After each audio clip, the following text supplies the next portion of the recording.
Hi everyone, this is Joseph from Forest Tech Reviews, aka your favorite Cajun tech reviewer, back with another video today. Today's video is going to be a tip on how to shut down or power off your iPhone XS Max, or even your iPhone XS or your iPhone XS XR when that comes in. If you're watching this video, maybe you're coming from Android, simply pressing the power button won't work on the iPhone XS Max. Maybe you're coming from an older iPhone 2 where, you can definitely get into it a little bit easier. This way it's pretty simple. There's actually two ways to actually turn off your device. By simply pressing the power button and holding it down, it won't work. Brings up Siri, it goes right into it. For example, see Siri's there. Bam. It doesn't work. So if you want to turn it off, there's two ways. First way, you can go into your settings.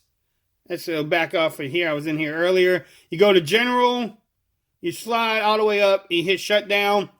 You slide that button over, it turns off your phone. The other way is pretty easy too. If you hold down the power button and the volume up button at the same time, you get to the same screen and you can turn off your phone, or you can do emergency SOS. So that's actually two ways you can actually turn off your phone and have it reset, or just power it off. Maybe you want to turn it off for a little bit. Quick video. If you learned something in this video, give me a thumbs up. If you haven't subscribed to my channel yet, please do so for more coverage on the iPhone XS Max. And until next time, peace. I'm out of here. You have a great day now.